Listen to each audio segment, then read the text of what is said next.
వెళ్ళినప్పుడు ఆ రాక్షసులు మరణిస్తారు. మళ్ళీ ఆ కొమ్ము కొద్దిగా ఇరిగిపోద్ది. మన గణపతికి మొఖానికి ఉంటుంది కదా, రెండు కొమ్ములు, కొమ్ము ఇరపడంతో అది కొమ్ము ఇరపడం కాదు. సో గణపతి అలా ప్రాణ ప్రతిష్ఠ శంకరయ్య ఏనుగు తొండంతో చేస్తారు. సో ఈరోజు ఇంకోటి ఏంటంటే, అయితే గణపతికి ఏంటంటే ఇష్టకరం, మంచిగా ఆహార పనితరు. సో తనకి ఏంటంటే ఉండ్రాలు చాలా ఇష్టం. సో ఉండ్రాలు తినేవాడు. సో ఉండ్రాలు తింటూ ఉంటాయంటే ఒక రోజు ఏమైందంటే, ఇంతే పార్వతి వీళ్ళందరూ ఉండ్రాలు తింటూ ఉంటారు. తిన్న తర్వాత ఏమైందంటే ఆ బొర్ర అనేది ఎక్కువ ఉంటుంది. సో దాన్ని చూసి చంద్రుడు నవ్వుతాడు. చంద్రుడు నవ్వతంతో ఆ కోపంతో చంద్రుడికి శపిస్తుంది అనమాట.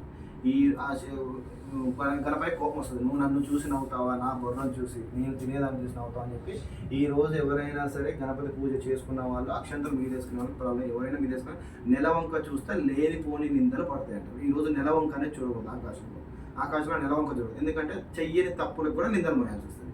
యాక్చువల్గా ఏంది, తను తింటూ ఉంటే చూసి నవ్వుతే పార్వతికి నా కొడుకు తింటాను, నువ్వు చూసి నవ్వుతావు కదా, నీకు ఎప్పుడైనా సరే ఎవరైనా సరే నా కొడుకు పూజ చేసిన తర్వాత అక్షంతలు నేను చెప్పే మంచిగా చూసుకుని అంతకుముందు ఎవరు చూసినా సరే లేనిపోని నిద్ర పడతాయి. అంటే మనం చెయ్యని పనులకి మనం అనవసరంగా బ్లేమ్ అవ్వటం కానీ, సో ఎవరైనా అన్నసరిగా తిట్టడం కానీ, సో దానివల్ల ఇలా జరుగుతుంది. సో ఈ రోజు ఎవరైతే పూజ చక్కెర తీసుకున్నారో అక్షంతలు నెత్తిని వేసుకుంటాను చూసామో అలాంటి వాళ్ళకి ఎటువంటి ఇబ్బంది ఏమి ఉండదు. సో ఇది నియమ నిష్ఠత అంటే కొంతమంది ఒక్క రోజు పెట్టుకుంటారు, 3 రోజులు పెట్టుకుంటారు, 5 రోజులు, 9 రోజులు అట్లా పెట్టుకుంటారు.